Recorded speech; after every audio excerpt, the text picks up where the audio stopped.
Olá, eu me chamo Edgar e tenho 46 anos de idade.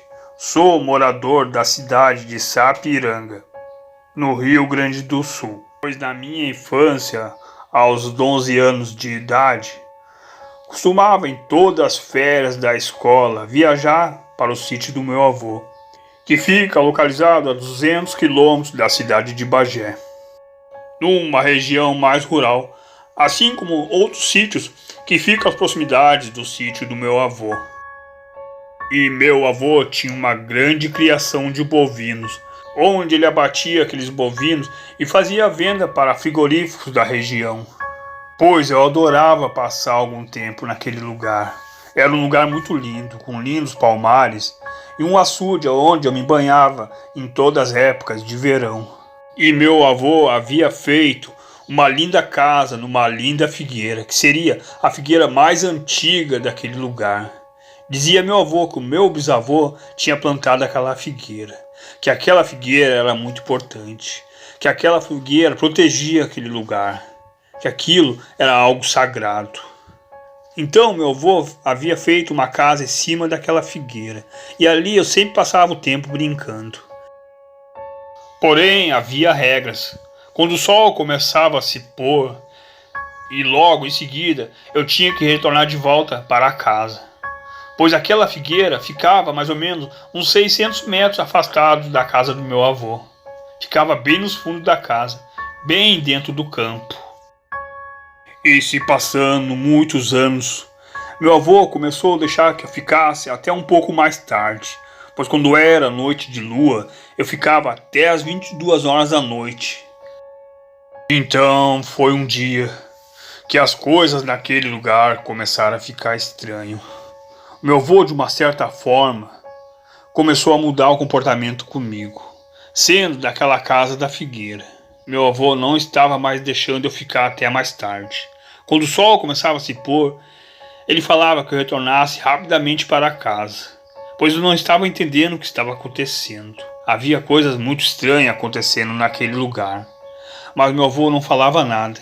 Ele escondia aquilo de mim e de minha avó. E algo estava atacando a sua criação de bovinos no curral.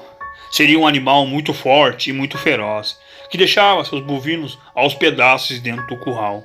Mas meu avô não conseguia saber o que era.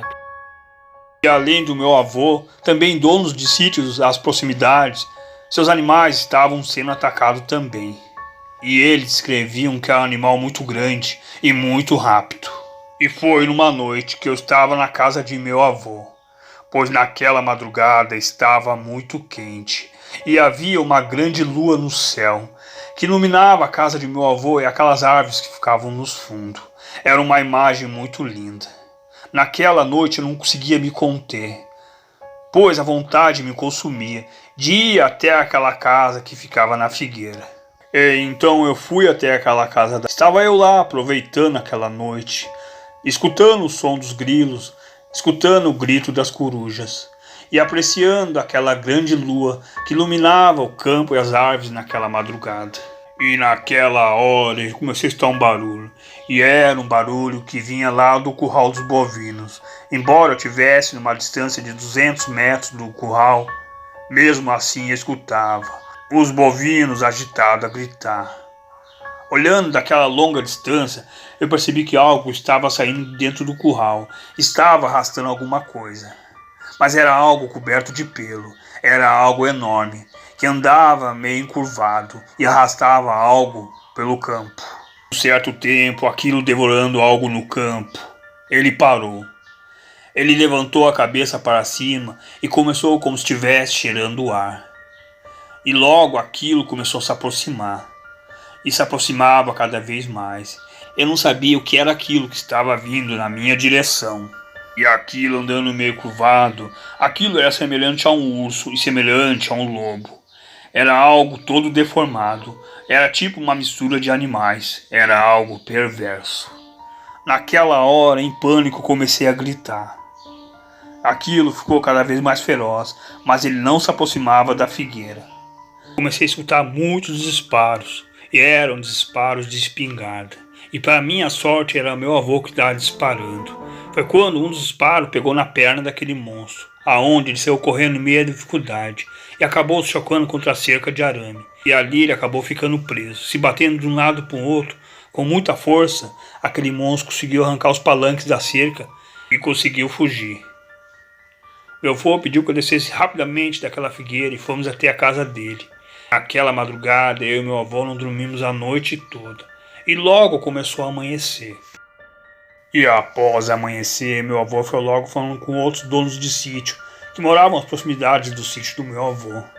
Logo meu avô ficou sabendo que bem cedo da manhã havia um homem com roupas sujas, descalço, com um ferimento da perna, pedindo ajuda.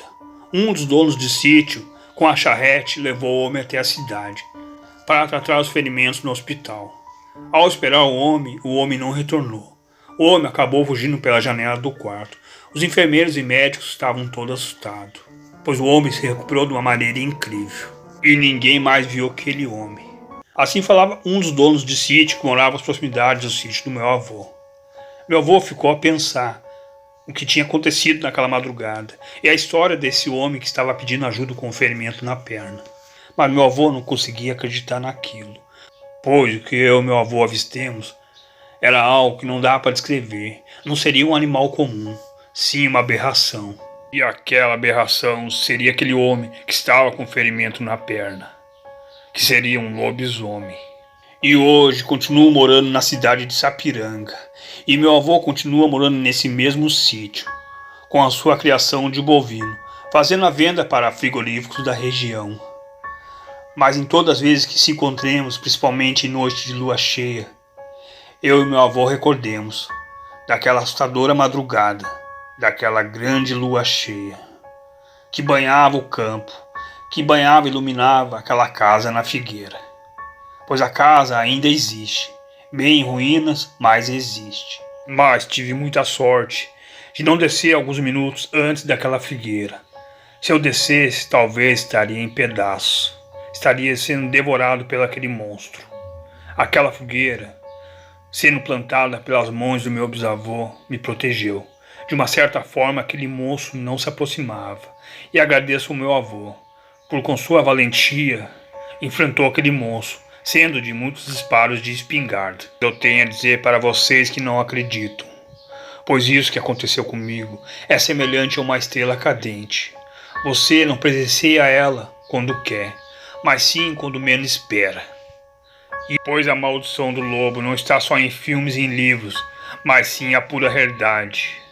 Pois a linhagem do lobo está por aí em algum lugar escondido com a sua existência de minoria, mas estão por toda parte, menos que você não espere em noite de lua cheia.